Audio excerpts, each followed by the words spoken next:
Chandler, you're up first. James Harden recently talking about potential retirement, saying, I know it's coming soon. Hopefully it's later than sooner, but it's reality. Very much so is. I don't know, 2 great years left. You want to put a number on it? Buying it? Yeah, I don't know. I think that's a realistic approach. I think that's fair for him to say. Listen, the ball stops bouncing at some point of everybody's career, and he has been pretty fortunate with a pretty healthy career. Like, he's never had like that monumental Wait, hold on. bad injury. And again, he is one of the great scorers of all time. He's one of, my favorite teammates I've ever had, and he's a Hall of Fame shoo-in, first ballot Hall of Famer. So no matter how many years left that he plays, he is set for life. He has made buku dollars, and he is a hell of a player. He literally he got the rules changed. Like, he was so innovative and smart with the whole foul thing, and he was a nightmare to guard. And this is a guy that really can't go right either. Think about how good he is, only going left. Like, imagine I don't know how good he'd be if he could go both ways, but this dude is unbelievable. Let it go, Bees. And grow up. Honestly, you guys are the worst. He's fantastic, and I hope he plays. Top 25 all time? Yeah. God, it's so hard to stick with those again. But we're new age guys. I think all these guys that play now, like the Larry Bird, Jokic, Larry Bird's, he's nasty. But yes, I think he's top 25 of all time. I think he's a Hall of Fame. I hope he gets a championship. I don't know when or where or how. Maybe this year in Cleveland, but he's awesome, and he's had a hell of a career. It could happen. Like, legacy-wise, 10 years from now, people are talking about James Harden. What are they saying? What are the descriptors? Like, one of the best ISO players of all time, one of the best one-on-one players of all time, like the best lefty of all time. Can we say that? You can say whatever you want. Like, again, he's an unreal. There's not a better lefty out there. I think one of the old heads back in the day was lefty. Like, if you got to think about it like that, you don't know right off the he's top. not better than I'm James thinking like Ginobili or like Chris Bosh. Oh, we'll get like someone like that. Not James Harden. Jalen Brunson. Is James Harden's career better than Ginobili's career? Individually? Yes. Yeah. He's an MVP, dude. But whose are you taking?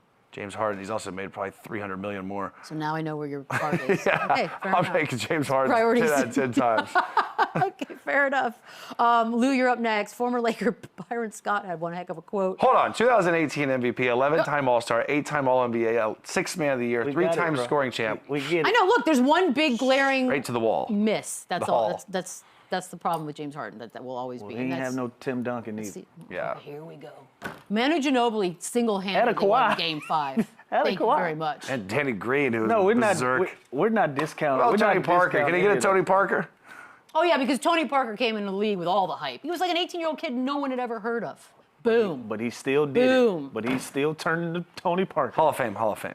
They're all, what? And he was a pro everybody's in the Hall of already. Fame. He was a pro already by the time you got there. It's not like he Stop was it. a regular 18. You're such no a one homer, even knew it who hurts. he was. I never denied that, ever. Byron Scott's a homer. You want to hear what he said about LeBron James? You don't have to go home, but you got to get the hell out of here. He did. No, he didn't. That's did. a direct quote, He did. Lou. I saw it. Okay. I saw the video. It seems disrespectful a little bit, but also kind of funny. Does he mean like the NBA I or saw the Lakers? I saw the video, and you No, gotta the and know B. Lakers. Scott. This was my coach when I came to the Lakers. He bleeds purple and gold. He's a Laker guy through and through, and so his allegiance and his loyalty is always to the purple and gold. So if he doesn't see something fit for the Lakers, he's going to speak on it. And he's also a guy that doesn't mix his words very, very much. He's going to say it how he feels it, and he's going to mean what he say. And so he's probably just echoing a lot of the sentiments of some of the fan base here in L.A. about LeBron James. And so if you just read this, it reads bad. But on camera when he said it in fun, he said it in jest, but he also meant it. I mean, he put his name on it. I have no issue with any of it. He also meant it, and he put his name on it, and he stood on it. And so that's how he feels. But again, he's a Laker guy through and through. This is not just a regular former NBA player having an opinion on LeBron James. No, this is a Showtime Laker with an opinion about LeBron. He's like so Laker that if he had a tattoo of the Lakers incredible. logo, I'd be like, yes. It's incredible. He's a real deal Laker. I don't have a better way to say it. He's a Laker. And when you have that forever. history with one franchise like he did too, Yeah. you kind of have the right to speak on their behalf and what you see or what you feel. So I have no problem with the I didn't see the video.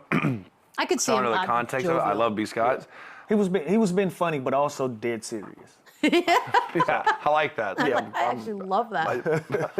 This one's interesting. So, they lose to Detroit in overtime. They don't have Harden and Mitchell the other day, but the Cavs reportedly feel like the Pistons are just not in their class and they're not going to be able to beat them in a playoff series. And that's some confidence right there, Chandler. Yeah, you better start feeling the opposite. Who said that? It's reportedly. It's another one of those. Put an address on it. Okay. Put an address on it because you can't establish a class that you're still trying to be a part of. Crazy. Yeah.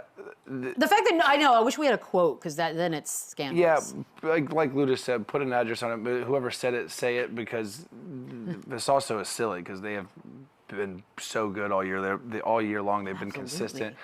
And they're only going to get better, I think, in the playoffs, although they do have their issues with shooting and that second option. But this team is so consistent. This team is so tough. Defense travels more than ever, especially now with this team. So that's a bold statement for a team that's dominated and will punk you come playoff time. I mean, all things the same, this would be a second-round matchup if things were to go. And the Cavs are sneaky. They're dangerous, but they also have they have a spot where they can't get past. I wish the playoffs would start today. God, I wish we could also fast like forward. Bickerstaff's old team that fired him. Like, there's some juicy headlines here. Oh, yeah. So sexy. Oh, yeah. We love it. Steve Kerr says that he doesn't know that LeBron has changed the game in the way that Steph Curry has. You buying that? I'm not buying that. I think they both had moments in their careers where the game was changed, right? Like, LeBron kind of forced super teams almost. Like, is that a good thing? That he was so impactful that you had to go get pieces to be able to But compete. he was the super teams, right? Well, he was the second string of the super teams. Okay.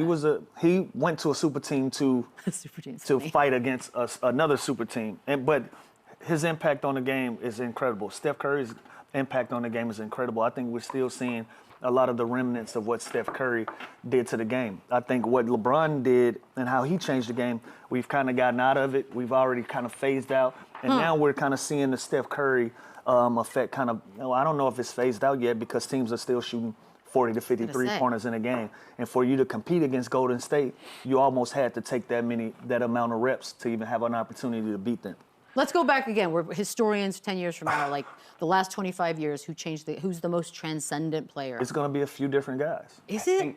I don't disagree. Be a few different guys, but Steph Curry is for sure going to be one of them, and LeBron James is going to be the guy. I don't disagree with Steve Kerr, and LeBron I think is the greatest player of all time. No doubt in my mind, him or MJ.